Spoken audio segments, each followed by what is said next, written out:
Texted him the link before. I'll text him. All right, I'd like to call the meeting to order. Thank you for coming, everyone. I'm going to take things a little bit out of order tonight because we have a lot of use of village property applications and there's a lot of people in the waiting room, and I thought we could just move forward with those. And actually, Liz, there's someone here for that the special meeting for that one resolution. We could just do that. Do you have that available to put up on the screen? Mhm. All right. Oh, wait, So wait. I got to go into share screen.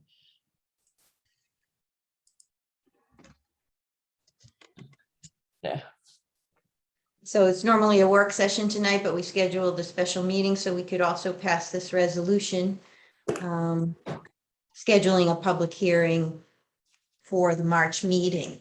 So in Brian's absence, and I don't know if, Ralph, are you busy? Sure, I have it. Texting I or- printed it out, so I'll be able to read it. It's a little too Okay. small for my old eyes on the screen, so. You want me to do it, Ralph? You want me to read it, Ralph? I'm good. Well, first of all, I'd like to make a motion that we open up the regular meeting. Oh, second. All in favor? Aye. Okay. Resolved that the village clerk is hereby authorized to publish a public notice for a public hearing to be held on Thursday, March 3rd, 2022 for a special exception application filed by Rogers Associates LLC for a change of use from a vacant former asphalt processing facility to multiple dwelling, multifamily residential use pursuant to Village Code Section 197-11A for property located at the north side of Rogers Avenue, Suffolk County Tax Map numbers 905-3-1-7.1, 7.2, 7.3, 7.4, 7.5, and 7.6. Second. All in favor? Aye. Aye. Any opposed? Okay, so we'll look forward to having a presentation from the applicant at the March 3rd meeting and getting input from the public on that. Thank you. Okay, so next is, well, I don't know if we need a motion to close that special meeting, but I guess just in case somebody moved to, I'll move that we close the special meeting. Second. all in favor? Aye. Aye. Okay. Right, so as I said, we should just go through the use of village property applications before we get into some of the other matters listed. So I would like to know if there's someone from the thanks, Liz. I don't think we have to keep that up the whole time. Is there Okay. somebody here from the East End Little League? If you are, please raise your hand and Liz can let you in. yes. No, they'll be let in when they're, Are they here, Liz, to I- raise their hand? don't see Oh, anybody from the Little League that raised their hand, no. Okay. Well, I guess we'll have to wait then. It's just that creates other issues. The Little League is generally, March through the end of June. And there's a couple of events now a couple of applicants that have requested use of the Great Lawn Memorial Day weekend, and then at the end of June. So I wanted to ask the Little League if they were planning to, Well, Usually that Little League is just used for the smaller kids. It's not the regular baseball game. It's the T-ball. T-ball. Yeah, it's usually the Right. T-ball, and they usually only play during the week. yeah, I was looking at some old resolutions that Liz printed, and it's usually Monday to Friday. But, The only thing is, both of the events that are asking for the use have some substantial setup. It's art shows and the dance opera. So they would Okay. need the space, but they wouldn't need the back area Yeah, usually the Little League is way over in that southwest corner of the property. And it doesn't really get affected by much of anything. But even still, if the Little League, I don't have a problem approving it and just telling them those 2 days are out. They couldn't use it. There'll be no issue with it at all from the Little League. No, when I was Yeah. president of the league. The T-ball was not that. As you get into the older kids, that's when it becomes a little bit more critical. Yeah, it's so if you're saying that Saturday, so the art show say is Saturday and Sunday, but the artists want to arrive on Friday afternoon to set up and they want to park on the back of the Great Lawn. That was the concern, Yeah. that it So might they just have to- interfere with the Yeah, T-ball. we just have to tell that T-ball on don't schedule any games for those particular dates, whatever the dates would be. They can move their schedule around. All right, so when they come, we'll tell them that. Mhm. All right, is anyone here for, well, the second one listed was the chamber for the farmer's market and the 2 art shows. I see Ari's here, Liz. And he should be joining us. Yeah, there he is. Okay.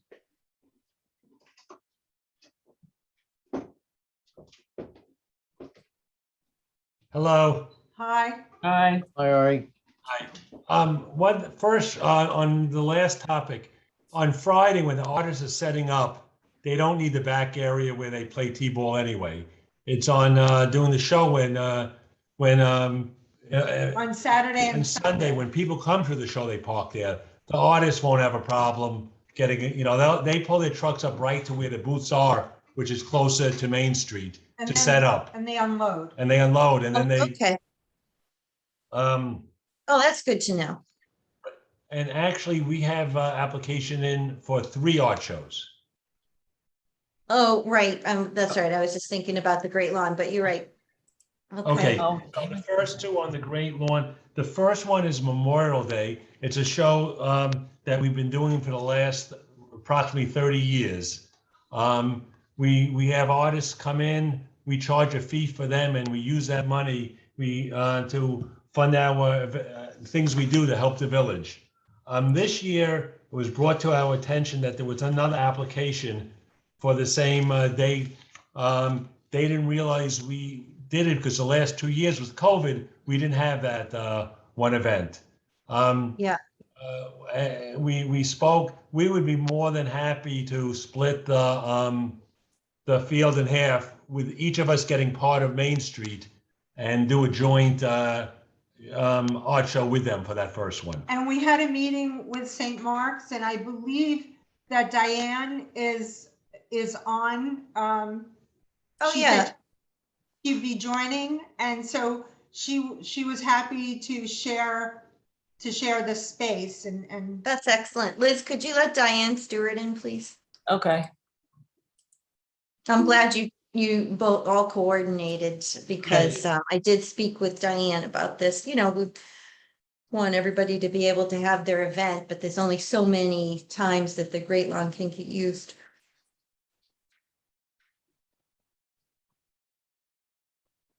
While we're waiting to come in, I'll speak about the other 2 shows.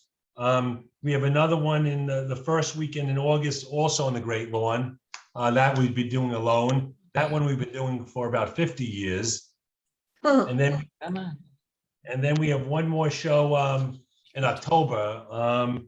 And that one, since there's a limited amount of times to be in the lawn, we're moving to the Village Green. Village Green, which we did last year. And we can't have it Saturday and Sunday, but because it's Columbus Day weekend, we make it Sunday and Monday.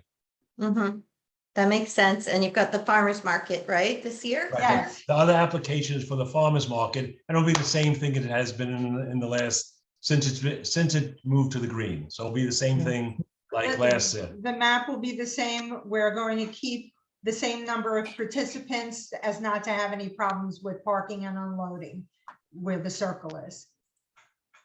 I know that or you reduce the number of vendors during the pandemic, when the pandemic was at its peak. We're not requiring that you do that if you wanted to add some booths back in the center, but that's entirely up to you. Yeah, Well, one of of- our biggest problems is that since the circle is there, it's very hard to unload and load, and we can't manage it. There's no way to get people in on time and without ending up in real issues. So we're happy to keep it the way it is for right now. Yeah, before the pandemic, we had all the extra parking. We got the circle built and then the pandemic. So, so it sort of worked out having less people there so we could load and unload. It's easier to manage. Okay, And we get very good responses. We've had really good responses from the people who come. We've had about 2,800 people on a weekend, on a Saturday morning. So mhm. that's a lot of people. And if it'll get just so crowded when they're all together. So this flow is better. Okay. Yeah, Okay, December 17th, that's so long. That's what, we might not go again. We went that long this year and last year. We might cut it off after Thanksgiving, but we want the options, you know, since they're starting to have indoor markets. And that's another thing that we're talking to Diane about. So I don't think she's here. she is there, Oh, there but she is. she's not verbal. Is there a way to take her off mute? Yeah. Yeah, she's unmuted herself. Hi, Diane. Hey, Diane. Okay, so do any of the trustees have any comments about the farmers market? No, I think it's fine. No, no, farmer's market's fine. And that week, just as long as that weekend with the, that you're not gonna do it on Saturday. You're just gonna do the Columbus Day weekend. Yeah, No, Sunday and Monday. You're gonna do Sunday and Monday, so you don't, the farmer's market will go and then the other thing Yes. will go on Sunday. Yeah, Correct. that's fine. I just don't want to That make all sure they're not. sounds good. Yeah. And we just, you know, hope that there's no restrictions coming down from the state. And it's going to be a really good season, I think. So, okay, Diana, I see Diane is on, and so do you want to tell us that you all had a conversation and you talked about sharing the space for the 2 art shows? One art show. Well, it's, Yeah, 2 art shows on one weekend. Memorial Yeah. Day. 2 art shows sharing the space on one weekend. Yes. Right. Diane, we can't hear you, or I can't hear you. I can't hear you at all. No, we can't hear her. well, as long as, I mean, just as long as you are able to work it out so that there's, you know, some organization there as to which artists go where, you know, so it's not confusion when they're setting up. Using Main Street as a perpendicular, we're gonna put a line straight down. We'll see how many vendors each person gets. If it's the same amount, we'll go right down the middle. If one has more than the others, we'll move that line over. But we're not gonna intersperse the artists. And then the artists know when they show up, okay, you know, I'm with the chamber, so I know I go to this section and. We'll have someone there when the artists show up. Okay. Diane's squeaking. Does anybody on the, any of the trustees have any comments about the art show and the concept of the sharing? No, I think it'd be fine. Looks like Diane wants to say something, but she can't get through. to Yeah, her. yeah. Mayor, I just have a quick question for Ari. It's Is this okay, intended- Diane. Is You're it squeaking. intended to be a, you said a line down the middle of Main Street. Are you looking to shut Main Street down? No. From Main Street on the Great Lawn. Oh, Since we- gotcha. Okay. we'll have Gotcha. lines- Sorry. I just wanted to clarify that. Yeah, I just Okay, wanted to just go clarify to that. Main Thank you. Street, so, right.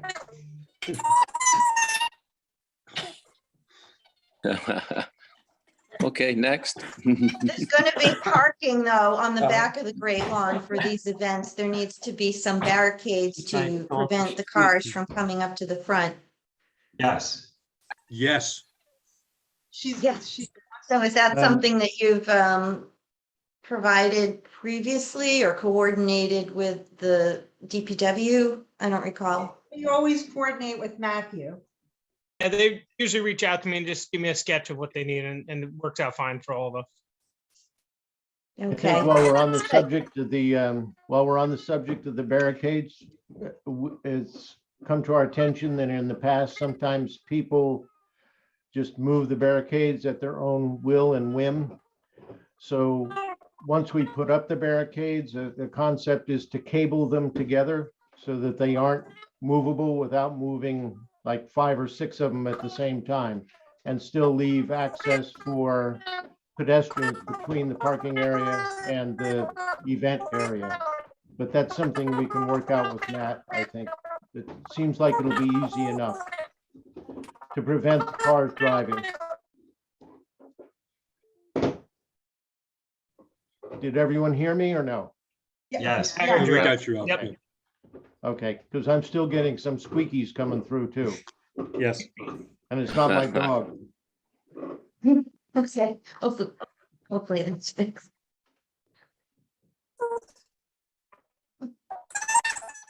I don't think you did, Liz, what you thought you did. Okay.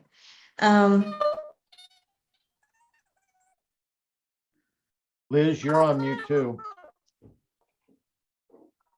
Well, Sorry.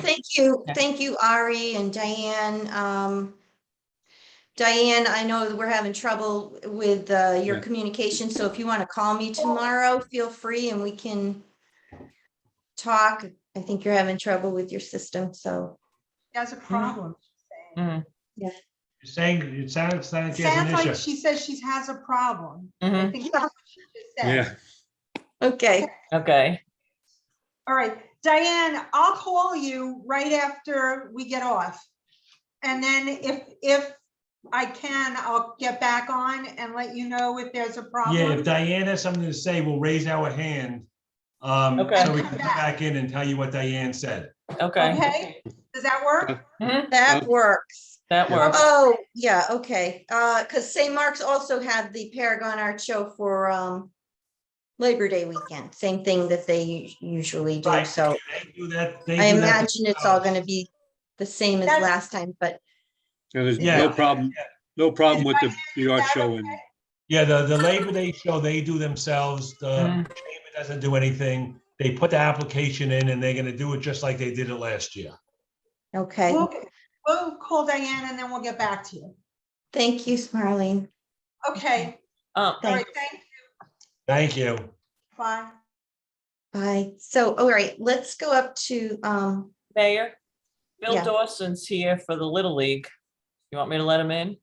yes, please. Okay.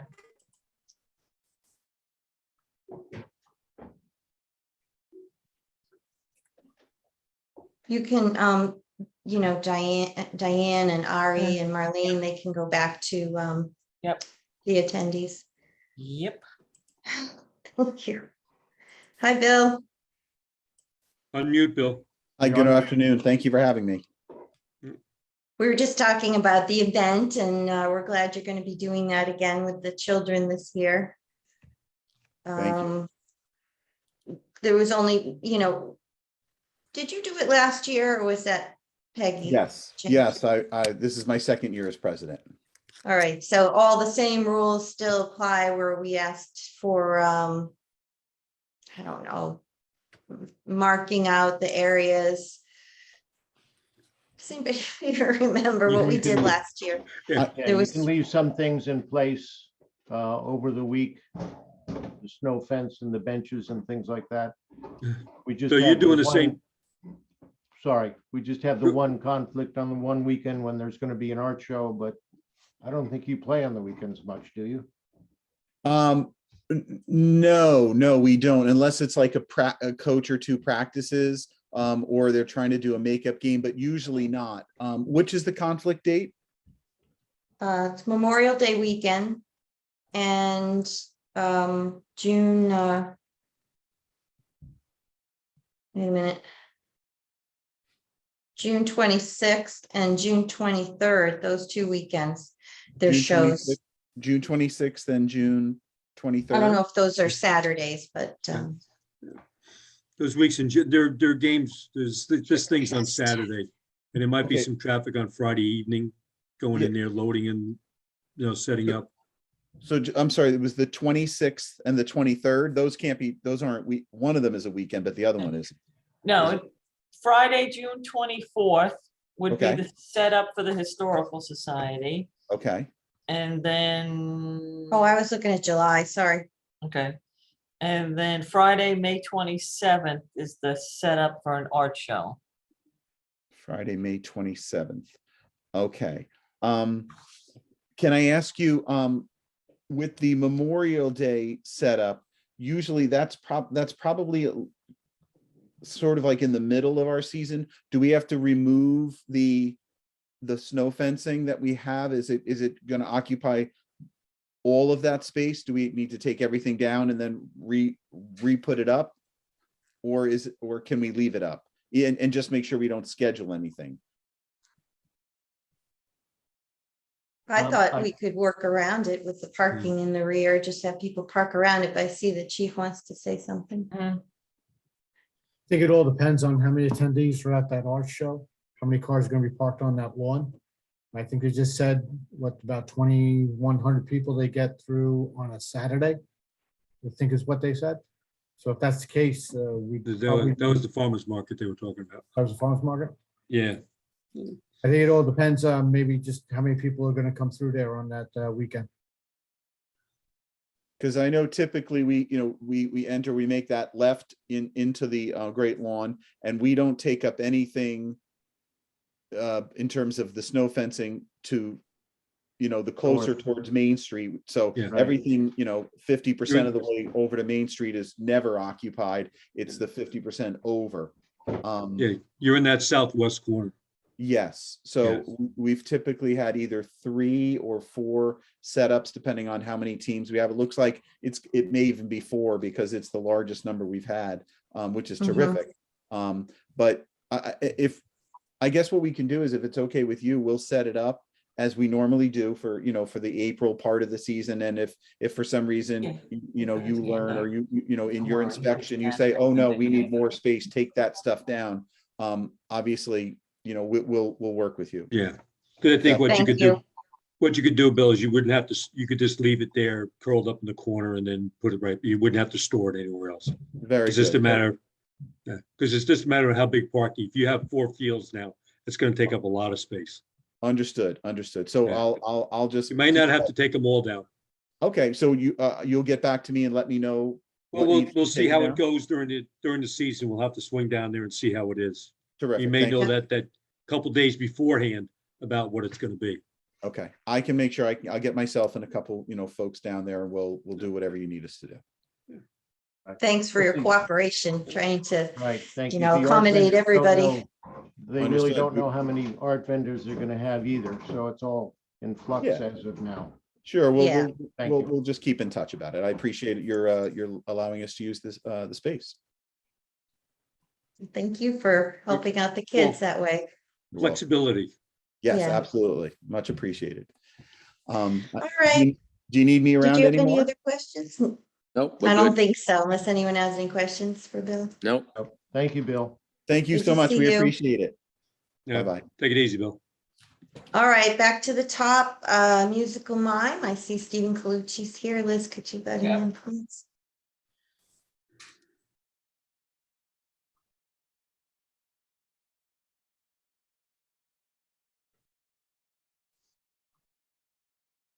Stephen, you're in. You have to unmute and maybe turn on your video if you wish.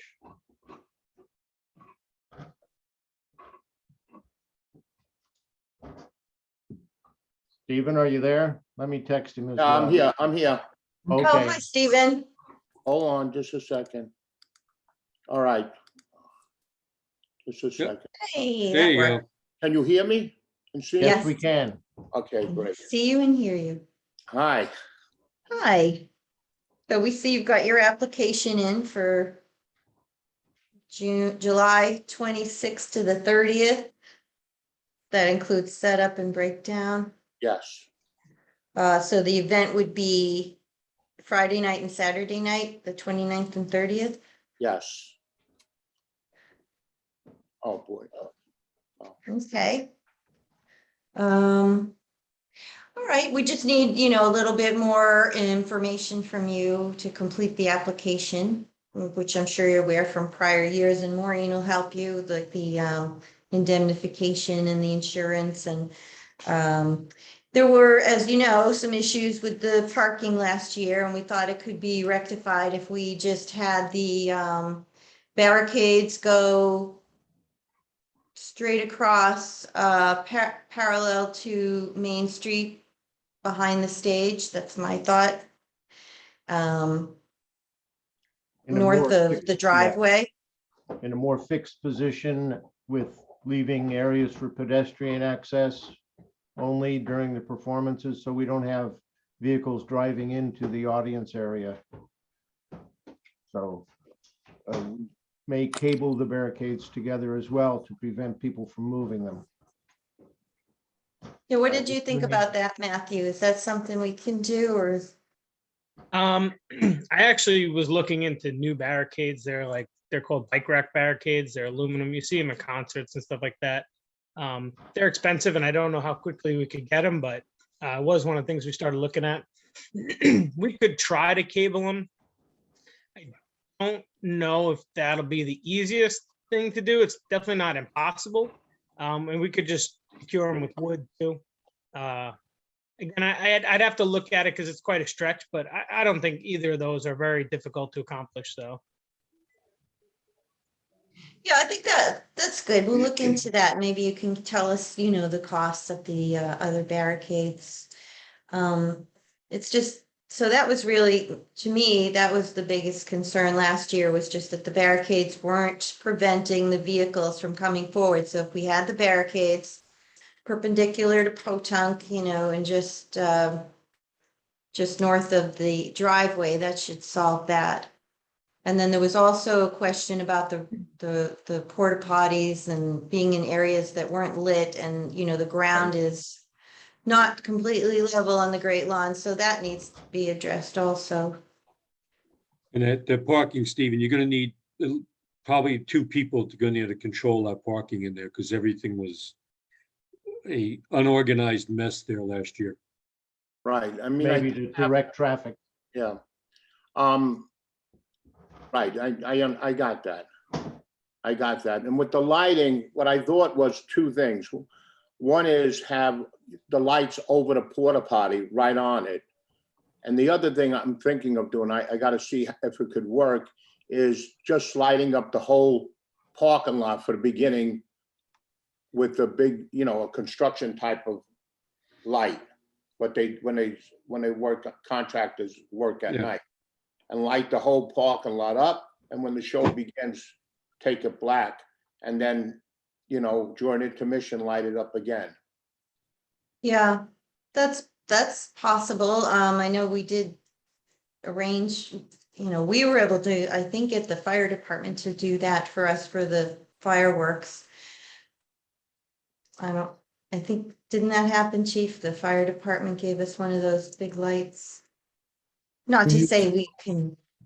We get it use 2 of again. them from OEM, but yet, they're fairly easy to rent, to have them available, and that is a good solution. Just to really light that area up.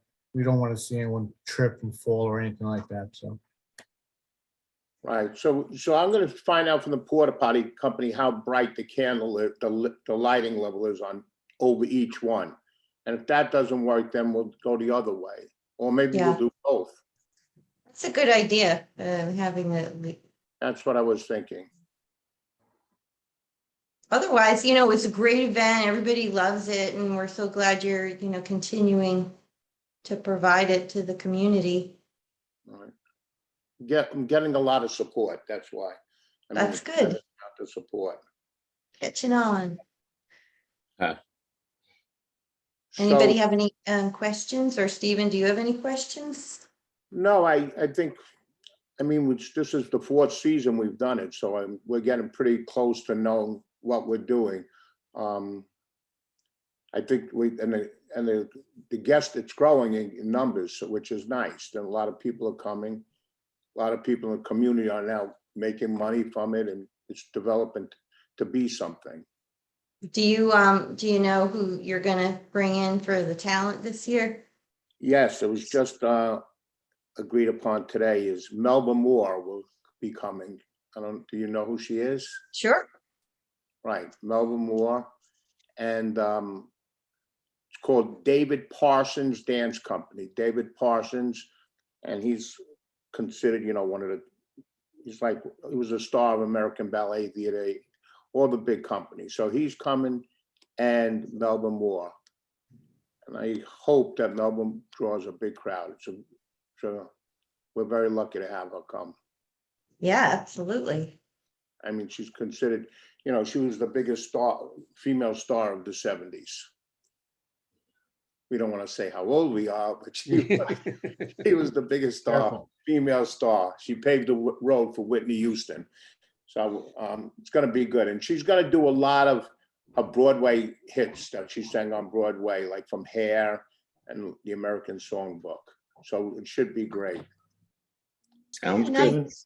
Looking forward to it. Do you right, anticipate well- using the same The additional stage? parking- What, excuse me? Do you anticipate using the same stage company? Yes, everything's the same. Okay, because we've encountered some other things where we should be getting, and we can talk about this more later in more detail, but some more things as far as the structure is sound and safe and electrical and all those kinds of things. I'm sure they are dealing with this everywhere they put it up because it's a New York State law that we have to have these I guess Certifications. permits or indemnifications or whatever you want to call them. But we can talk to you more about, Well, the building inspector inspects it every time. I'm sorry, The building inspector inspects it. right, but there's supposed to so be does an the fire additional, there's an additional amount of paperwork that we're supposed to be getting as well, so we'll have to All start right. getting that. But we can talk about that in more detail later. Right. So basically, the architectural plan, we're gonna keep basically everything the same on the plan. We Right. may add one more tent for the VIP. And I think we need it because of so many people attended that VIP tent. So you need the same tent permits and things that you've done before. Yes, yeah. Right, so all that has to be done as well. Okay, All right, well, good luck pulling it together and, call if you need anything and, All right. Thank you all. Thank you Thank very you. much. all right, have a nice night, Stephen. thanks, Bye. Stephen. Bye. The next item on the agenda is the Performing Arts Center. They're doing a car show fundraiser this year. And I see Julianne and Frank are here from the pack. If you could let them in, Liz, please.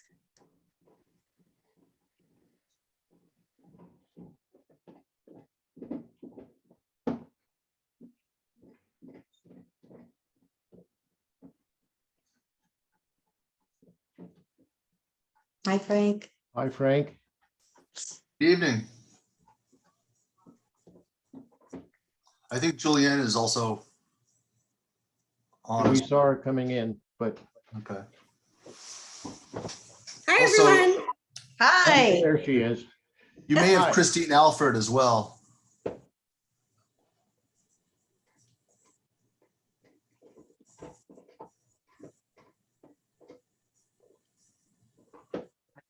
So you've got a fun event coming up this summer, huh? Something We different. do. And Why don't you listening to tell the us last about the car show? presentation, I am like very happy to report we will not be doing a concert on the ground.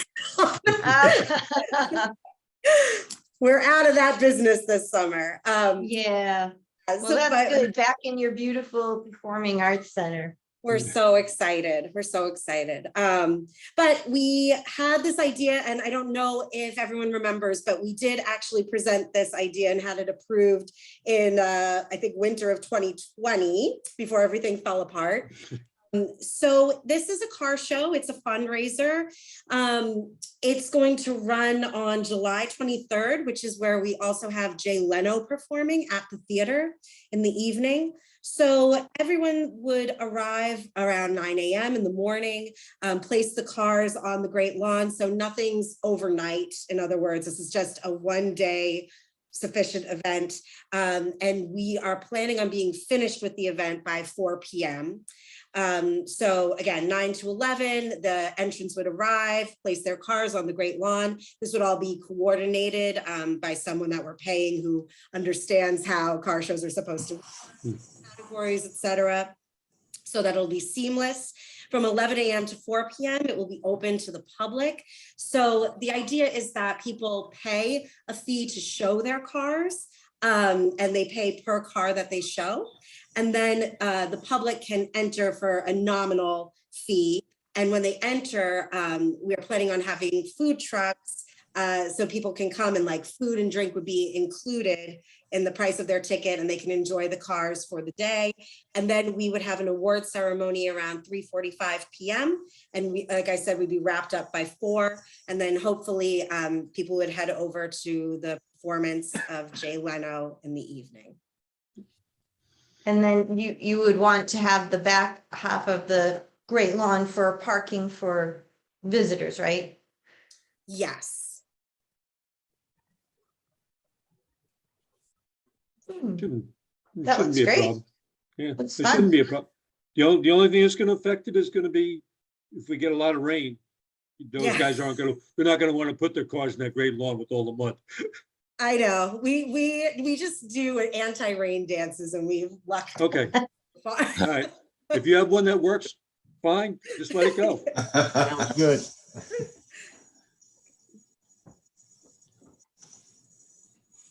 And is it gonna be all sorts of, is it gonna be classic cars or just all sorts of different cars? All sorts. So we'll have multiple categories. Oh, okay. Yeah. And it can be judged on, I'm sure Leno's probably gonna walk down and look at them also. We're Is he- hoping so. We're hoping so. The agent says we can't like officially ask him, so we just have to drop a lot of hints. I think. Yeah, yeah, he doesn't like car shows. Yeah. No, not at all. Right. The biggest one is in his garage. Exactly. Well, I don't have any questions about it. It looks well thought out, Nope. as you always do when you make a presentation, and we appreciate that. I know you did say that you're gonna charge, so I assume that you're gonna have fencing then around it to control the in and out? Yes, yeah. And we've tried different methods of doing that, but I think, Frank, do you have any thoughts on that, on what we've done so far? Well, we've just done snow fencing and, the barricades, excuse me. Mhm. Really, The barricades, snow fencing's a little bit, yeah. But we Well, also used a lot of security in the Yeah. past, so, which is the best, so that you have, real interaction with people and real eyes on the front. yeah, because that's our only issue is we talked with Stephen before that, the same thing with the event and the parking to make sure that they're separated out. Because Oh, a couple of years ago, we had a lady drive through into the, Audience. right up where everybody was seated for the event. Yeah, She was gonna go across the sidewalk to get out to Main Street. yeah. We've always had the barricades along with the Yeah. security. Okay, Okay, We'll do that again, of course. and the food trucks and the alcohol, you guys have always done a very good job of this, and we appreciate your efforts. It's a great thing. Thank Yeah. you. And you need the tent permit if it's over a certain size, and if there's Yes, alcohol, you have I'll be, to submit I'll be the. honest with you, Maria, we're not quite sure we're even doing a big tent. Those sketches are from the previous time we were planning, so we're definitely still in the planning phase, but yes, get all the right permits for it all. Okay, yeah, and if there's alcohol, there has to be the form that comes in here that we send to the SLA, so, but you know that. all that stuff. And Ralph, you got the new sign thing. Yes, we have the new sign guidelines. Okay, They're available with the permits. And they stipulate sizes and locations and how long you can put them up. There are no more signs in the circles or on the streets or anything like that. And we will, the DPW is going to put posts up to accommodate the signs. So if you have the right size, it'll be all set and easy to do. Oh, great. Okay. Yeah. Good. Cool. Yeah, Great. more options, like, all over the marina and the Village Green Rogers and at the Beach, Lashley beach. Beach. I We love want to that. help promote, we want to promote the events too for That's you. great. So, yeah, thanks. All right, well, I think that's, nobody else has any other comments? If No, something good. comes up, you call, we'll talk. Yeah, you can always call us. We're here, down the street. Okay, thanks. Okay. Thanks, you. everybody. Thanks for coming tonight. Bye. Hey, thank you. Bye. Good night, guys. Good night. Night. Okay, so then the next matter on the agenda is the Historical Society. And John Stannett's here and someone else from the Historical Society.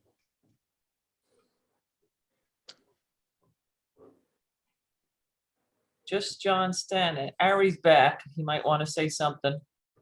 But it also says West Hampton Beach Historical Society. I don't know who Oh. that is, but you might want to let them know Okay, too. yep. I just promoted them. Yeah, okay. Should I let Ari in too? Okay, yeah, he might be doing a follow-up. Yeah. There we go. Oh. Okay. Oh, okay. Hi, Bo. Hey, good to Hey, see you. Bo. Hey, Bo. This is Hey, John. Hello. Hey, John. Can you hear John. me? Yep. Mhm, John, we yes, can we hear you. can. Yeah, So we John, see Okay, you there we go. submitted an application for an antique and classic car show. Yes, so I forgot that this was a Zoom meeting and I made a handout, but I sent electronic versions of the handout to Liz and Maria and Mo after this meeting started. But I don't know, Liz, if you can put it up. It's a one-page Word document that I sent you in the mail. Okay.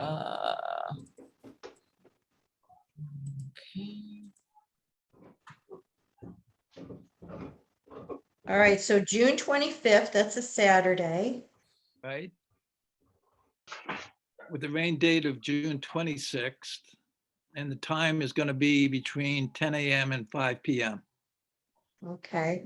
And John, do you want to? Yeah, so this is an exhibition of antique and classic cars. So there are going to be no what are called special interest cars, which are like hot rods and modified automobiles where people assemble cars from lots of different parts. Our partner in this exhibition is the Antique Automobile Club of America, Vanderbilt Cup region. They're actually in Stony Brook. They have about 90 members, but about a quarter of them, or a quarter to a third, are sort of elderly, so they probably wouldn't participate. We tried to connect to the Peconic region of the same club, but their president just died, and they're in sort of organizational disarray, and they declined participating with us, even though they're closer. But the Vanderbilt region believes that they can work with them to contact their members, so we have a bigger pool of members for the show. And that they're actually going to be using other AACA clubs to increase the exhibit. And we're going to be soliciting more vehicles by going to other clubs and shows and letting them know that we're doing this. So that's going to be happening as well. So in addition to the cars, we would plan on 2 food trucks, which is something we've not done before. But it was recommended by the car clubs because they usually try to have food at their events for their participants, if not the public. So as far as any special needs, we may need parking at the high school for trailers that are used to transport the antique cars. Our understanding is that most of them will be driven to the show, but there may be some that can't be driven. We ourselves, the society, will have 2 10-by-10 pop-up tents for soliciting membership and collecting donations and selling hats and water. As in previous events, we will need traffic barricades to separate the parking area from the exhibit area. And Liz has our diagram up, but you can see that there's sort of a driveway down from the entrance down to the parking. I heard someone talking about permanently attaching the barricades to each other. So these exhibit people are going to need to drive, most of them are going to need to drive onto the Great Lawn. And so there are going to need to be some holes or gates in these barricades and not having them permanently attached to each other all the way along. Well, it looks to me like that parking entrance is, I mean, maybe that's the other one that's to the north. You know, we wouldn't want to have the barricades all the way up there. We want to just make a straight run to the back, you know, a perpendicular line to Potunk. So, I don't think there is another cut in the curbing further south. There's Yes, two there is, entrances, John, John. yes. There's two of just them. one. There is 2? Yeah, there's 2. There's one on the south side of the Great Lawn. Right. so I And- felt like we would use the parking entrance on the south, and then that's where people would enter, and, you know, they would have to park to the south of the barricades. And, you know, whether you're to let your people in, you know, someone's going to have to be there to direct the car show people into their designated spots. Right. Yeah, so maybe we can use the northernmost cut in the curbing as the exhibitor entrance and the southern one for parking.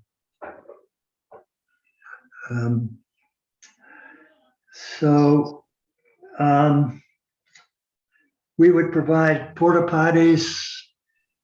We put them on the east side in the past, and also we put them at the far south in the past. We had a question of, are there going to be any village-specific COVID regulations? Or are we just following state guidelines? Just following the state guidelines. So, I didn't think we would want to have the food vendors right up against Main Street. I think in the past we've asked them to be in, you know, towards the back of the event, but, you know, do any of the trustees have any thoughts on that? we can, it doesn't matter to us. We can put them in the back if you prefer that. Like One of put the 'em- reasons we tend to push them towards the back is because the electric is back there and the water's back there. So they tend to go towards that back barricade row. Isn't the electric at where the trees are? Yeah, so that's on the south side of this diagram. Well, it's a little deceiving. Those trees are actually further back, I think. They're almost halfway across the lawn, so. Okay. Yeah.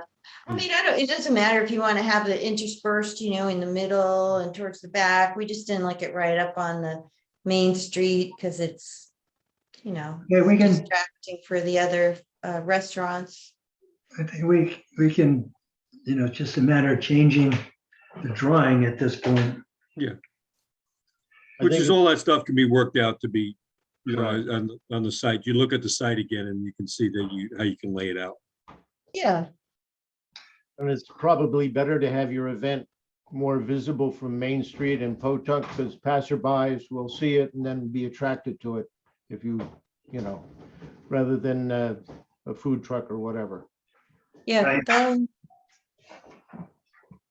Well, people love car shows, so I hope this will be a successful event for you all. Yeah, this is going to be different from what I just heard the PAC talking about, in that there's going to be no admission fee, and we're not charging the exhibitors to come. So it's not a fundraiser per se, but we need to raise money by asking for sponsors, which is the way we've done things in the past. John, I thought that the car people are used to paying a fee to do this. You Yeah, sure you well, don't want to have that? Well, yeah, but for the fee, you then have to buy trophies and have judges and all that stuff. And we didn't want to get into that. We've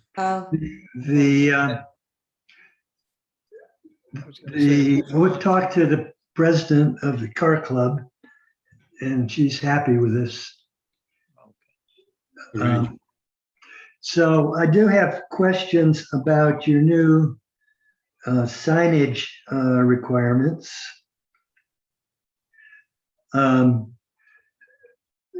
We would normally, in prior years, we've had an informational banner at the corner of Potunk and Main. And separately, we would have a sponsor banner to recognize the businesses. Most of them are businesses that have donated money. We're asking sponsors for $1,000 each. So they expect to have some visibility and basically advertising. So that sort of means that we need 2 signs and not one. One that's an informational sign at the corner, and another one, we've typically had it along Main Street that has the logos of all the sponsors on it. So I don't know how This is a suggestion, John. The sign at the Great Lawn is, if you look at the guidelines, that's the largest sign. That's pretty big. I believe it's 6 by 8. You show it as 6 by 10, but let me just talk about an issue here. These signs need to be designed so that someone driving by at 20 miles an hour and has 5 seconds to look at it can walk away with the image. And when you have a sign that has the dimensions of 6 by 10, you're almost forcing it to be multiple lines, which takes longer to read. That's the maximum. You don't have to have it that big. Yeah, well, we would normally have a 3 foot by 18 banner, which would be 48 square feet, which is smaller than the 60 square feet that you've outlined. Would that be a problem? No, you can go, those are maximum sizes. You can have 2 signs that add up to the maximum size if you like. But they have to be able to be placed on the same, there will be 2 posts to accommodate the sign. So that's a maximum size. If you want to go smaller or 2 smaller signs within those 2 posts, that's fine. So you're going to put up permanent posts for the first time? Yes, we are. Yes. So all these events will have signage in the same location and the same size, and it'll be a lot easier for everyone, I think.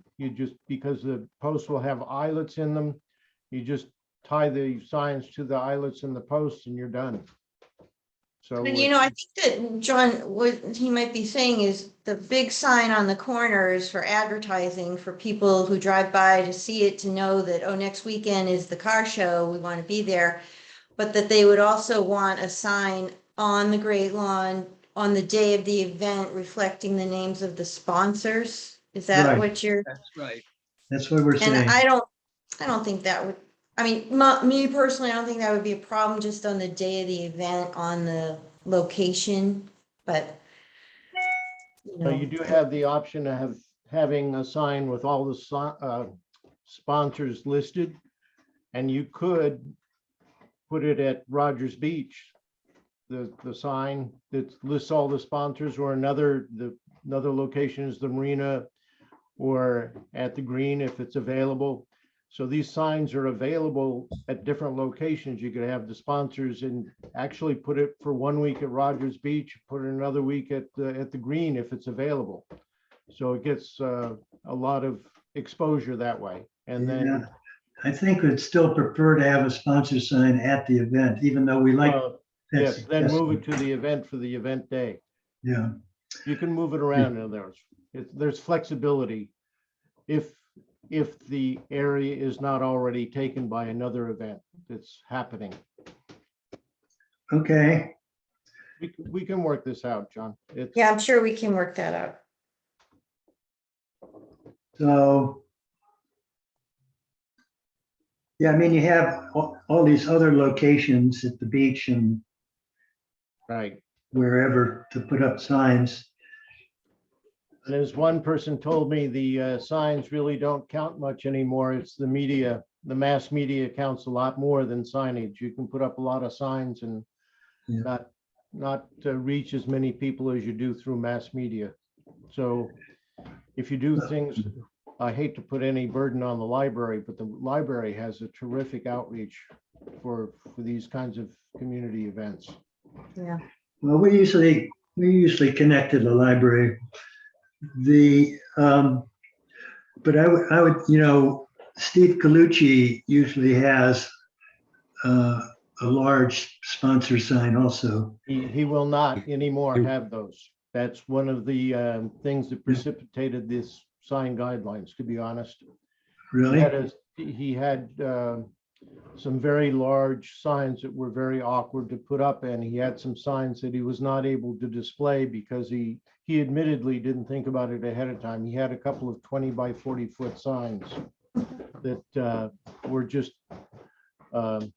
eventually had to tie to a side of a trailer to use them on the day of the event. So that's what precipitated these sign guidelines, to be honest. So Ralph, is he not having any sponsor sign? No, he's going to accommodate his signage to the sign guidelines. He's well aware of those sign guidelines as well. Because he must be trying to raise $100,000 or more for sponsors. Yes. And then the actual. Sorry. But no, it's just the day of the event. I would think, a sign thanking the sponsors within the confines of the event itself. I don't, to Right. me, that's not, like, that could be in addition to the signs that we just don't want them populated throughout the village other than in these designated locations. Just for an example, Stephen Carlucci, during the event, he has this large stage that he puts up. He's more than able to put a sign on the stage itself, enumerating all of his sponsors. So that can be done, or you could put it on the side of a food truck or whatever, that's something larger that's during the event. That's fine. This is just the signage that is up for the weeks in advance of the event to advertise it. That's what it applies to. Okay. I mean, I think we're close enough that we can work it out here. Yes. I think so too. Sure. Bo, do you have any other? No, I think you've explained everything pretty well. So I have nothing else. Well, thank you both for joining us tonight. If you do have any follow-up questions, you know where we are. Feel free to call. We will. Good luck with the event. Thank you. All Thank you. right.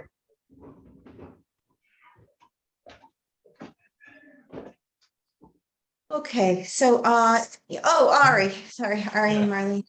So the reason she was trying to get our attention and talk, the private entity that runs her event had some questions that she wanted to ask and some concerns. We spoke to her and him on a conference call, and We resolved all the we issues. resolved the issues.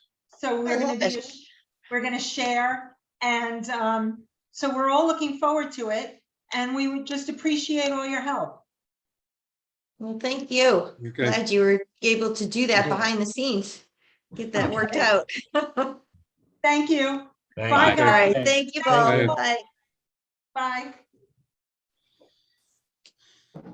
Okay, it's a lot. You know what? So Tony and Beth are here from Essex Scepter and Angel. Liz, could you let them in, please?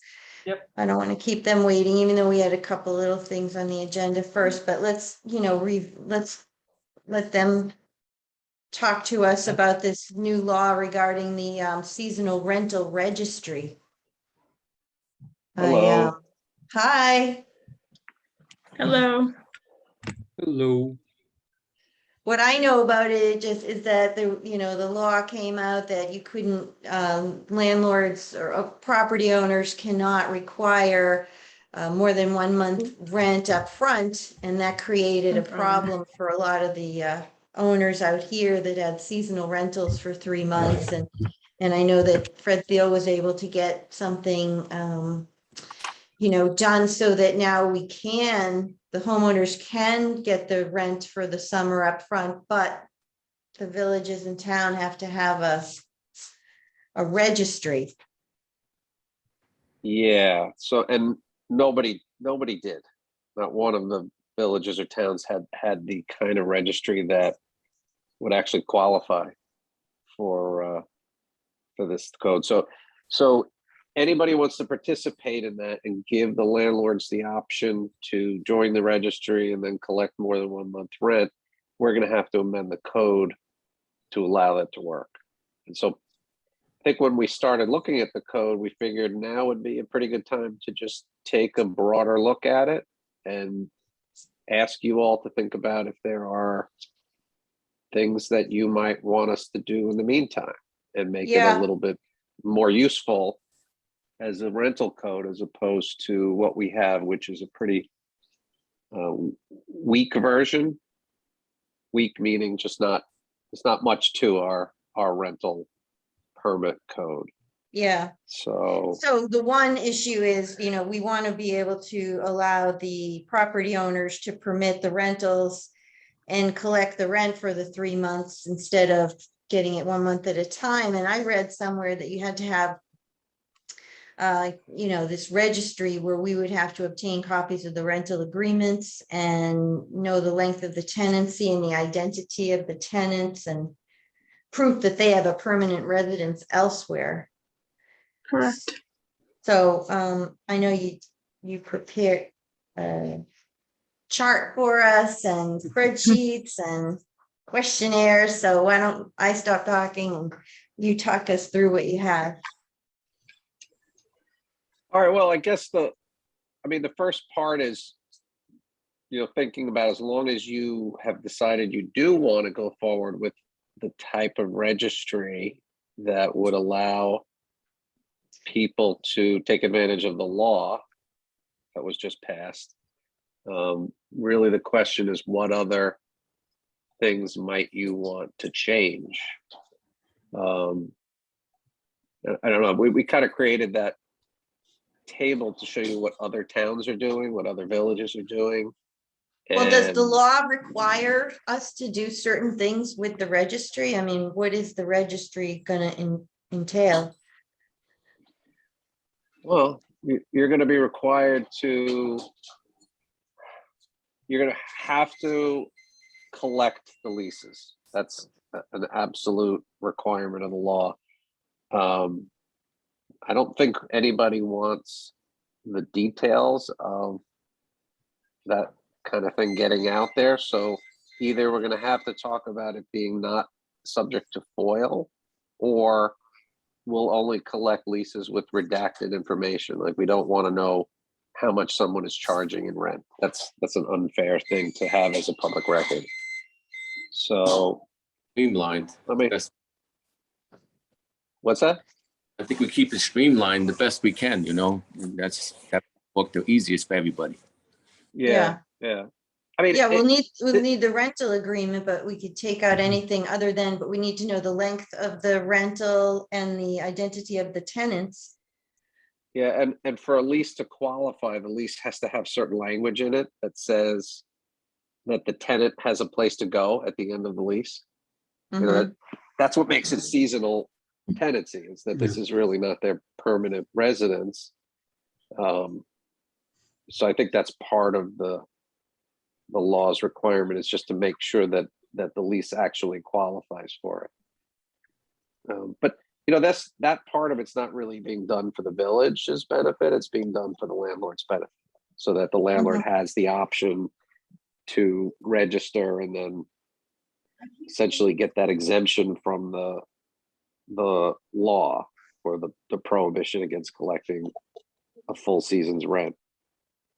But all these other things that we've put on here are things really for you to think about. And you don't have to do anything. You don't have to do anything other than adopt the seasonal registry. But, you know, it's become more of a trend to have a little more robust codes, rental codes. And it's largely done for safety purposes and being able to make sure that tenants are being protected, and you know, proper facilities are in place for tenants, things like that. So Right, we have discussed in the past, or distant past, inspecting properties before they are granted this, and Brad has suggested that maybe if there's a property that's rented every year, that we have it inspected every, I don't know, 3 years or so, just to make sure that the pool is fenced in and those kinds of things. Just for what you said, the safety issues. yeah, that's typical, Ralph. It's like, and really it's not, it's an either or. So you can't mandate that inspections happen, but you give people an option to either have an inspection, or they can get a certification from an engineer or an architect. So there's different ways it can be done, but you know, you give them an option to have their own certification done that the property is safe and compliant with the building code, Right. as an alternative to having an inspection done by the village. Some people don't want that. I mean, and that's fair. But We have had in the past some serious incidents where it was a rental home, and some serious things happened, and it wasn't nice. A lot of liability there, so. yeah. In other I don't know. words, so we would have to revise our code to have a rental registry, and also the requirement of either inspections or certifications, because we don't have that now. Right? Correct. Yeah, and that's some of the stuff that we put in this table, is to show what other places are doing and let you think about, do you want to add some of these things to your code while we're at it? Because if we're going to amend the rental law of the village code, we might as well, at least think about whether it should be updated or not. Is it? Compared to new most state of, law? what's that, Steve? Go ahead, Tony. No, I was just gonna say, compared to what most other places are doing, our code is not, there's not much to it. Let's just put it that way. Was the state law silent or anything on that inspection portion? Or did they? It's not part of it. The inspection portion is not. They were part of- silent on it. They were silent on it. Yeah. Mhm. Okay. I figured they didn't want to get into that, because that is a big part of it. It's just the thing that concerns me is, as happened in the past, people end up making 5 or 6 bedrooms in the basement. And start to, that aren't permitted at all. They have no safety codes to them. That's Yeah, and something, some of these codes, Steve, have like enforcement tools that we don't have in our code. So Like you know, what? there are penalties for violating the rental laws in some of these. There are, you know, criminal penalties. There are some maybe Beth, you want to talk about that a little bit, what some of the different places do? Well, some of them, as you were saying, some of the penalties, you know, are misdemeanors. The fines that are tied to them can be as high as $30,000. They're supposed to really prevent people from not registering their properties, and to make sure people, you know, follow the safety requirements, and don't have those, you know, bedrooms and basements and things like that that could cause safety issues. So by upping the penalties, then, you know, it's supposed to, you know, force people, or not force people, but be that deterrent to, yeah, from not following. So, I mean, and there's varying levels. Usually the villages are smaller penalties. As you can see in the chart, I divided up the municipalities into the villages first, and then the second half is towns. As you'll see, the towns laws tend to be much more extensive than most of the villages. Understandably, they're just dealing with much more bigger area. So, you know, you have varying degrees of the penalties, as far as some come with, you know, jail time, potential jail time, which I don't think I've ever seen. I have seen, the other thing that they do allow is that the courts can, rather than limit it to whatever the penalties are listed, the court can choose to double the rent as a fine, which comes into play when you have these higher end rentals that violate the code. So if they're getting, you know, $500,000 for a season, or for whatever their season is, you know, it gives the court the ability to double that amount for as a fine, as a penalty. I To make it assume, a real deterrent to somebody, you know, that's in a higher end rental unit. So those are just different ways that towns have gone about, you know, with their penalties, and trying to make them more strict. So According to your chart, nobody out east has done this yet, the towns and villages? Because I was being told by the realtors that, you know, Quogue has the registry and other places have the registry. other places have We need to do it. registries, but whether or not, I don't think they qualify for this registry that the town is, or that the state just implemented. 'Cause that's the whole Sagaponic has point. adopted a law that does have the requirements. However, they don't specifically call out creating a registry. Would it be considered their season? Probably. But So, okay, so somebody in Quogue, because that's the one they told me had it, somebody in Quogue who wanted to lease out their property would not be able to, if they wanted to rent, you know, somebody wanted to rent for the summer, June, July, and August, they would not be allowed to get the 3 months in advance because the village did not set up the registry in accordance with the state law. right, yeah, I Okay. mean, unless I didn't see it in the law when I reviewed it, that, you know, you have to submit the lease, and the 120 days. So unless they comply with those requirements, it doesn't qualify. You can have a Okay. registry. Most of these places do have registries, and they've had registries for years. East Hampton's had registry for years. Southampton Towns had a registry for years, but they don't qualify for what the state is requiring. So and actually East Hampton has put out that they are amending their code, I believe, to accommodate the state's changes as well as, so. Okay, I thought we were way behind the curve here. I guess we're not, so that's good No, to I know. don't think so. So we're better off just rewriting the whole thing in order to comply with it. Yeah, Instead of trying to do amendments, it'd be probably easy to repeal and rewrite. Well, that's the other Well, thing too, is I mean, right now, your code is in the zoning. It's part of your zoning code.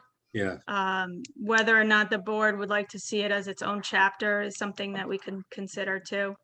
That would take it, take it out of the zoning code and make it its own chapter. which a lot of times I think that's a lot easier because then you don't get mixed up with the zoning code. You can make reference to the zoning code in it, but not have it as, part of it. Mm-hmm. I would imagine that most people would want to allow our billing inspector to go and instead of paying, someone else to give them a certification to give to us. But I don't know. Wouldn't you think so, though? I think we would still need, we would have to have a fee associated with it though, if we have to have an inspector inspect. Yeah. Well, the How registry many, would- Brett? Go ahead. The Steve. registry Maybe would that's impose why. a permit fee, an application, not a permit fee, an application fee. Brad, how many applications do we get for summer rentals? Any idea? Oh, no, I'm sorry, I can get that number for you, but it's many, but I don't know. In the last couple of years, it's because we don't restrict it and there's no minimum stay or no maximum times you can do it. Some houses will have many throughout the season, but in the last couple of years with COVID, there have been less rentals, but for longer terms. So That's the other thing is West Hampton, I believe their rental permit expires with the term of the lease versus other jurisdictions, you'll have a rental permit for 2 years and then you don't have to come back necessarily to Brad for each one, for each rental. If you have, it covers you 2 years, so it might limit the paperwork and the right. administrative side of it. But one of the reasons that people come into us is because the tenant information is given to the beach managers and they have access to the public beaches. So on properties where they have direct access to the beach, I would imagine some of those properties are just not applying at all. And then even if we had a registration that was, say, good for 2 years and with just one inspection, we would still need to file something to get the tenants if they want to have the beach access. So Well, keep in mind that the permit is different than a registry. So you could have both. Right now, we only have the permit, but in a way, it's functioning as a registry for the purpose you just described. We could have a permit that lasts a year, 2 years, whatever. That is tied to doing the inspections and making sure that the property is safe. You could also have a registry as a separate thing, which gives somebody the ability, as long as they have a permit that's valid, to come in and say, I have a new tenant, here's the new tenant, provide a copy of the lease, qualify for the protections under the state law. So they're two separate, they can be two separate things. And I think in most cases they are, and some of the jurisdictions have one but not the other, and not always what you'd expect. That's a great idea. East Hampton has a registry but not a permit requirement. Some have a permit requirement but not a registry, and some have both. So yeah, that's how I would envision it as well. Is you have a That's registry, the permit's tied to the actual tenants and the terms and the leases, because just because it's registered as a summer rental for 2 years or whatever a term we decide, the protections for the property owner are about collecting the rents, the multiple rents, security, what have you. So they could have multiple tenants within that registration time. So I think we would have to do both permits with the lease. right. So you could have a longer term permit that's more tied to your inspections or their certifications. And then within that, as long as the permit's active, they can come in and register every couple of weeks if they want to. If they have a new tenant every couple of weeks and they need to get access to the beaches, they can sort of use it for that purpose as well. So it covers a couple of The couple of 120 purposes. day, 120 day maximum, is that per tenant or is that on an annual basis? Is that for the property? That's for the property, I believe. Robert, Yeah, That's that's a- really, That was the question I was going to ask, because then the permit would go to the owner and then the registry would be for the tenants. yeah, that's You know, important. Yeah, think. yeah. Something we don't have, and we don't have too much of it, but there are maybe a couple properties that spring to mind that may be renting more than, you know, their CO comes into question if you're renting a house more than anyone's living in a house permanently. It's kind of in contravention of their C of O, which as a single family house, there's supposed to be some sort of permanence to that, not just constantly being rented in a Rented trans on manner. every 2 weeks. Maximum is a nice protection, and it keeps the properties more in keeping with their CO. You're saying a maximum number of times that they can rent the property? So that someone's not renting out their house every weekend for weddings? Is that what you're Yes. saying, Brad? Yes, correct. The C of O is for a single family dwelling. We have a definition for family, and there's permanence tied to that. So if you rent out a dwelling every 2 weeks throughout the year, I would say that you have an issue with your with your C of O. You're using that as an income property and more of a commercial use, which is a different use classification under the state building code. So I didn't look at the law, so I'm asking maybe Beth. Well, yeah, we'll look at that. I think, Brad, we were going to research that anyway because of there's a separate concern over fractional ownership too, which has come up recently. There's been full page ads in the Times over companies that are talking about, setting up fractional ownership LLCs where you can share. It's almost like a timeshare version. And so one of the things we wanted to research is how to combat that in a legal way, because it's not that clear. Those constitutional issues when it comes to regulating what a family is and isn't. And, we wanted to take a little time to research that. Apparently North Haven has a version of the law that's in effect, and Sagaponack put a version of the law in effect. So it's similar to some of these things, but it's a little trickier because you're getting into what is a family.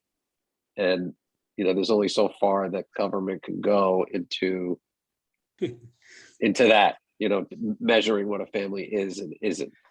So, but as far as the 120 days, that only really is an issue for purposes of the state law that allows landlords to collect more than 1 month rent. So we could have two different registries. We could have a permanent registry or a non-seasonal registry. If you want to rent for a year, there's nothing that would stop you from renting for a year, and we could still have a registry that covers that. But to have the seasonal registry, that is what the state law requires. The 120 days becomes the maximum for that purpose. So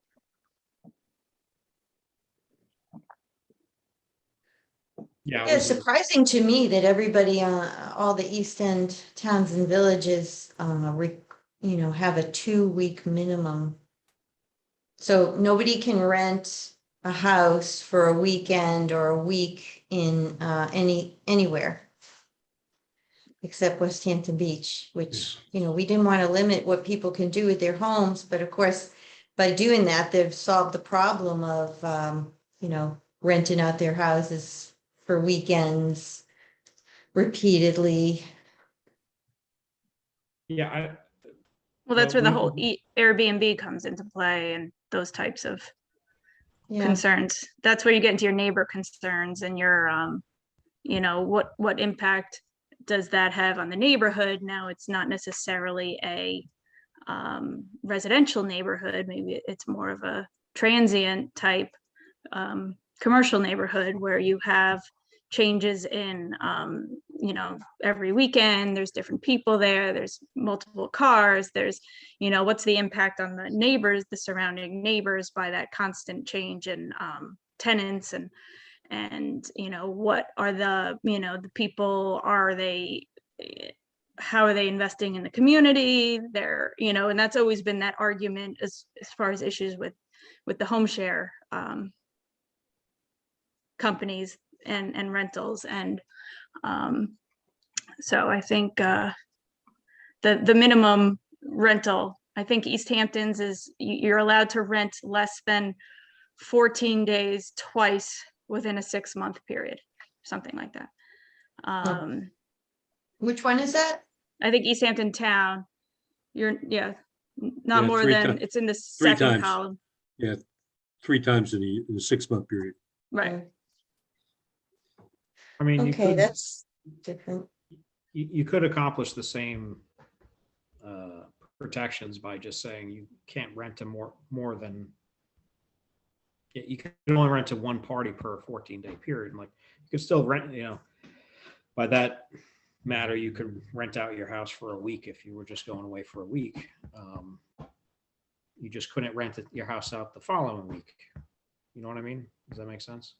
I don't think so. I think it says you can't rent it for less than 2 weeks. No, I know that's what they say. I'm just saying there's different ways to slice it. If right now we have somebody I think requires 30, minimum is 30 days. You can't rent for less than 30 days in 30 some days, jurisdictions. 30 days is not a short-term rental. That's permanent rental. Right. So it really, that's just a registration. It's not, we don't have to do anything. I don't know. We couldn't prohibit that really. That's like an ownership structure. If you want to rent out your house for more than 30 days, I don't think that's an issue.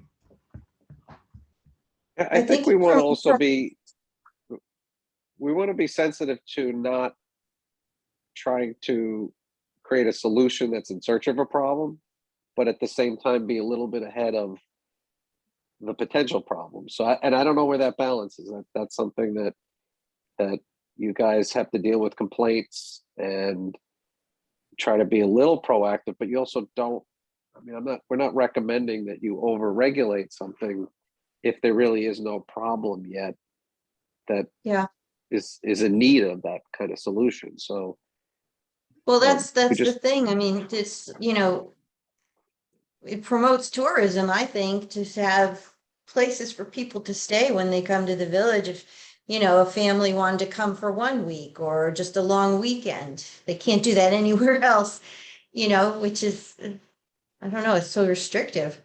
But we do have some problems, not a lot, but there are at least 2 houses in the village that I know of that the owners abuse the privilege and they have people there all the time. And, I guess you could say, well, we could control that with police and code enforcement. And, if there's excessive cars or noise or trash, then we have to come down on them.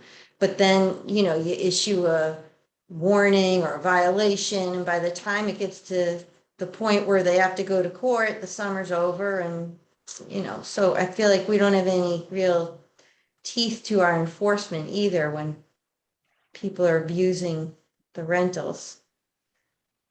I wonder if, with the exception of the properties that are on the water or adjacent to the water, I wonder if that's not a possible penalty you might consider, is revoking beach access rights for abusers of whatever policies you come up with, because that is something that's considered valuable and a selling point of the leases themselves, is to have beach access. So I wonder if that's not something that would be a little unique to West Hampton, that might be a different form of penalty for violating these whatever limitations you decide are appropriate. That could be a good idea, because these 2 houses, the ones I'm thinking of, are not on Doon Road. But what would be you couldn't just say, oh, lots of cars and noise, so we're taking your beach pass away, right? It would have to be more. you know, Yeah, I don't know. I'm have to not have telling you a what the, hearing on it. Probably. But I like the idea. That's a good, something to threaten with. Actually, the one house that I'm thinking of, the abuser is actually the homeowner that advertises and rents to large groups of people every weekend, and it's a different group every weekend. So if you enforce the parking and the trash and the noise, you're not addressing the owner. The owner could care less if somebody's car gets towed away. So Yeah, and not only that, but that house, they don't even get they don't get beach access because they never come in to even get a rental permit, right, they Brad? don't care about You the know? beach access either. It's they're renting to large groups and advertising the capacity for large parties. And it's a one weekend shot. And it different groups every weekend. So how can we address that? Keep that from happening? Well, I think you could put, I mean, that ties into your special events. You could limit the number of special events per year at a residential property. Or you could limit, have some sort of rules based on the event itself. A certain number per year. Right now, the village limits for 3 tent permits per year. But you could say you're only allowed 3 events per year. And then you would eliminate that every weekend situation. We're not having an event. We're just having my friends over for a party. If there's more than whatever 50 people there, or if there's more than a certain, then they're in violation. So it doesn't matter if they're best friends. It doesn't matter if they're just met each other or whatever. It's if you're over a certain number of people and you don't have a rental or a special event permit, you're in violation.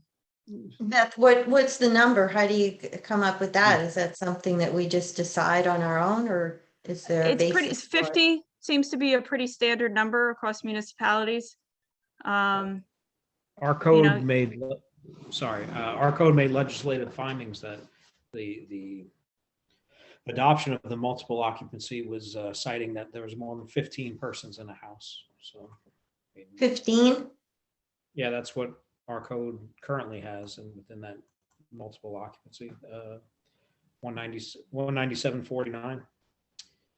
Oh, but isn't that addressing occupancy as in Yeah, spending the night rather than a parties.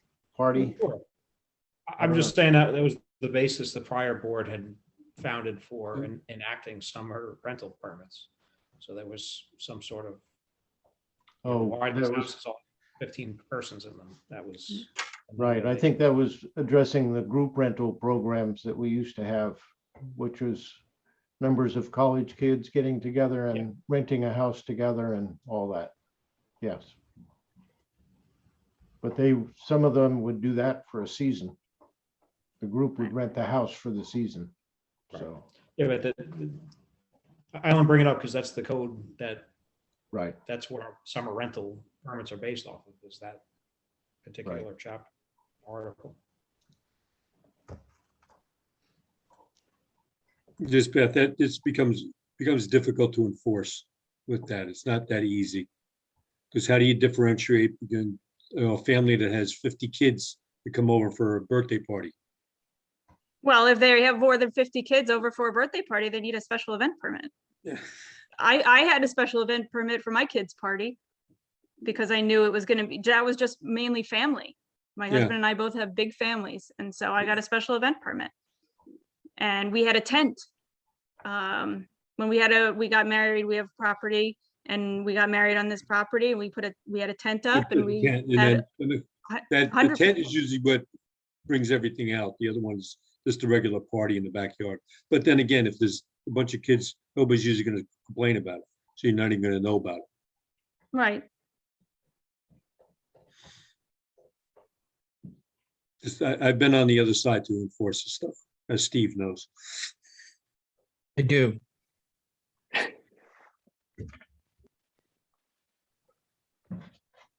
Well, there certainly is a lot to think about here. Yeah, But we have I to- recommend, Mayor, that you think about it and you tell us which of the aspects of this do you want to protect against, and we can then kind of take it from there and draft something up. We don't want to tell you should or shouldn't do something, and so we're giving you options for what you can do if you think it's worthwhile.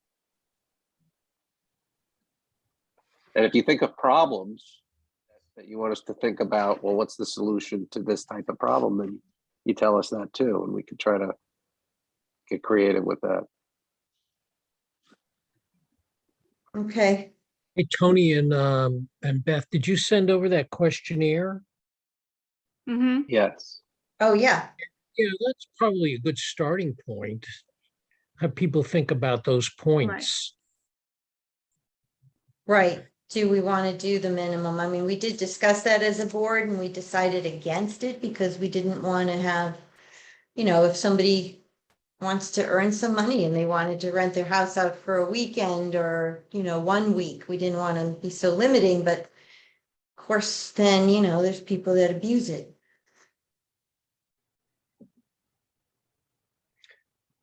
Well,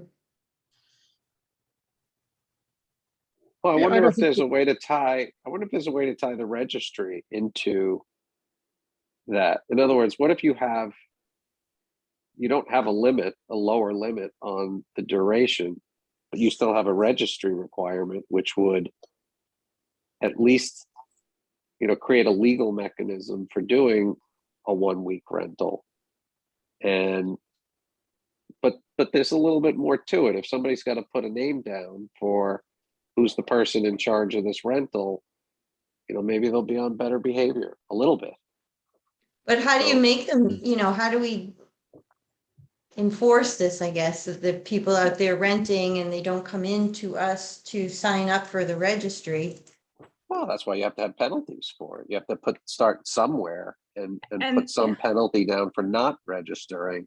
So like you could allow them to have everybody to have short-term rentals. We're not suggesting you shouldn't do that.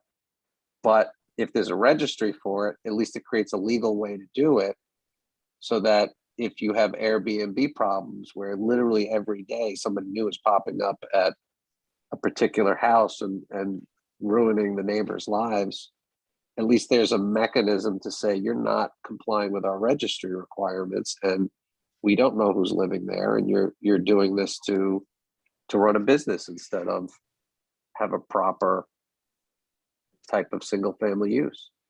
And Then a the lot of the building de- codes have a presumptive evidence section that allows the municipality to say, okay, we see you're renting your house. On that advertisement, you don't include a registry number that you're supposed to have. That automatically triggers the fact that you're renting your house. Now you have to, overcome that burden. It puts the burden back on the property owner to prove to the town or the village that they're in compliance with what they're supposed to be doing. If they haven't turned in their leases that they're supposed to be, then they're not in compliance. If, and it turns the burden back to them. And it makes then it what easier happens for then? enforcement. What purposes. happens then? The owner of the property gets a summons or? It could be both the Mhm. owner, it could be the owner and the tenant, it could be just the tenant. If sometimes if the owner is very cooperative, say the owner rented to somebody and they turned out to be an absolute disaster. They're damaging their home, they're doing all these things that they didn't anticipate. I've seen owners turn their own tenants in because they couldn't get them out, and two, it forced the town to go after the tenant, and the owner was more than happy to help the town with its going after the tenant, and they were happy to. And the town could say, has the option of saying, okay, thanks for your help, we're going to leave you alone now. Well, So okay, so one scenario that's not uncommon is code enforcement will go out in response to a complaint, and the people that come to the door at this, alleged rental house say, oh no, we're not renting. That's my uncle that lives here and we're just staying with him. Right. That happens a lot, right, Brad? Yeah. Yeah, Yeah. the savvy ones will say it's my aunt, my uncle, my cousin, whatever, so some sort of family member. So, And then you and say, oh, what's your aunt's name? I don't even know. but I think it's like what Tony was saying, like we don't have a tremendous amount of these problems, and we should probably get something on the books to help us, protect from this sort of thing. And really, the whole point of this registry is a protection for some of the homeowners who want to feel confident in renting the house for the season, which we really don't have problems with the long-term renters, and this will enable them to feel confident and not have the squatters issues or the COVID issues that some of our residents did experience in 2020. So it's useful for us, but it's also useful for them. So I think we should look at something and go from there. I'm interested in North Haven's presumptive evidence that they have, which is basically, if it's published, it's for, they're saying if it's out on Airbnb or Vrbo, you're presumptive that you're renting. Yes. A lot of the jurisdictions have that now too. Which is, And yeah, I mean, that was just an example of one. They actually have a whole list of them. yeah, But I just put in like an example. yeah, which is good if it was withstand it, that's good. Right. Presumptive evidence enough. It withstands everything. Yeah, it's great, because that's the easy way to do it. I've never used the Airbnb, but my understanding is they don't even list the address. They'll just say what town or village it's in. So you would have to recognize the property in order to, go over there to do any kind of enforcement. Is that true? Some of them are, that depends upon how they list the house. Some of them Yeah, do, I some think they don't give the street address. I mean, our village is pretty small. We probably recognize people's houses, but there's a contact portion you have to get through. The hardest thing is everybody that hides behind the LLCs. Those are the issue ones that become a problem. I'm just saying, if we had our code enforcement officer scanning Airbnb and VRBO every day just to see, there could be several houses that say West Hampton Beach, but they don't have the address. So how do you practically? What's going to happen? It's going to be the neighbor who's upset at how crazy a particular house is, who's going to do their own investigation and find it on Airbnb and report it to the village and say, here's the proof you need that these guys are violating the rules. Right. Yeah. It's usually the Please neighbors. please help me because my life's miserable right now. But That's where if we it's don't really have the gonna be rules, useful. if we don't have the rules or regulations, then you can't do anything. So All right, so we won't go looking for it, but if someone complains about it. that's exactly what it is. You use common sense. And you're not trying to put everybody behind somewhere, but it's there for the bad ones, that you have something to go against them. Okay, well, we will certainly review what you provided and then get back to you with specific, ideas and requests, or we need to keep this, don't let it get too many legs on it, just get something on the books. And we're gonna have to have another call and meeting to talk about, tent permits and stages and bonfires and all that, and special Yeah. event permits, because we can't do that right now. So, Okay. all right. All right. You're glad for that. Okay, well, thank you, Beth, in particular. I understand. No problem. Together. Thank you. And we'll Good get night, back everybody. to you. Good night. Night, Tony. Night, Night. Beth. A lot to do.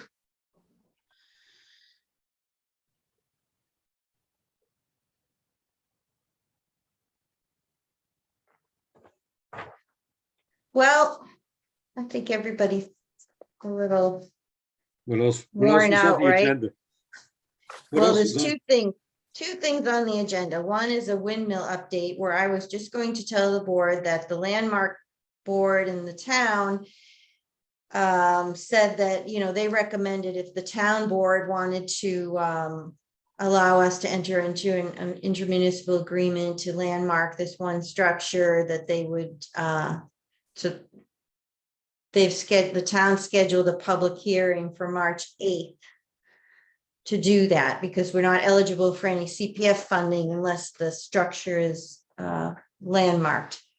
And H2M is preparing a proposal for us to tell us what they would charge to prepare bid specifications and plans to relocate it and you know, renovate it, and then we'd have to go out to the public bid. But there is some issue that's come up about the deed. The town told us, CPF said that we could put the structure on the Great Lawn, but now we're not so sure about that, given the deed specifies open space and no permanent structures. So we'd have to change the deed, right, with the church deed, but we haven't really fully examined that. So again, lots of windmill issues to get through. And the other thing we were going to talk about is the towing fees. But Chief, I know you've been so busy with other things. Did you happen to get that information from Southampton? Because if not, we can just table this for the next meeting. I do have it, I just don't have it with me, Mayor. We acquired the fees from Southampton and also Quogue Village, and I think Southampton Village. So I can reach out to you tomorrow when I can share that with you. Okay, you know, we might not even have to have a meeting. I can just share with the trustees. Like, it's just that right now we only pay the towing company $150, and that's what we get when someone comes to pick up their car from the impound, and it's a wash. But it became, you know, we were informed that other towns and villages pay the towing companies a lot more and get a lot more in return. So we should update the code. So if you send me that information, I can review it and share it with the trustees. Yeah, because I think we should just go ahead and just get it all done, be in, you know, not just coordinated with everybody else to be basically the same. I don't think there's that much difference between the town and Quogue, is there? We're charging 150 and Quogue. No, the Southampton Town is $250 during the day, $275 at night. Southampton Village is $250. I don't know what Quogue is, but you know, so it's a big difference from the 150 yeah, well, we're doing. we definitely have to raise our fees. There's no doubt about it. They should be done. You know, it should be brought into compliance with just about the surrounding areas, so everybody's got the same. Yeah, that's all we want to do. Yeah. The big thing is the storage fees that we charge for keeping it on premise. That's where I think we are low. I think we're already $30 a day or something. Yeah, 30. Yeah. You know, Southampton Town, I do have Southampton Towns in front of me. They're $40 a day. If it's got to go inside, which we don't have that availability, it's $125 a day. But then they also get into towing rates, like the mayor said. You know, towing during the day is cheaper than at night. I don't know if that's relating to their companies. Same thing on like Saturday, Sunday, and holidays. So yeah, we can review it and come up with something that I think is more applicable for everyone. The towns was that because they used the town PD record during the daytime. You're right. You're right. They have unit 26, I think they call it. Yeah, 26 is one that goes out, you know, 26 and 27. You're right, Steve. I mean, they might have to pay the tow truck guys more to go out at night and on the weekend. Yeah, they do. And then yeah, we'll put all that info together and circulate it, and we can decide what to do, and then have a public hearing on changing the code. All right, anybody else have anything? No. Oh, okay, well, What's for good, dinner? thank you. Yeah, Yeah, What's for thanks dinner? for sticking with it here, and we still have a lot to talk about, but we'll reconvene.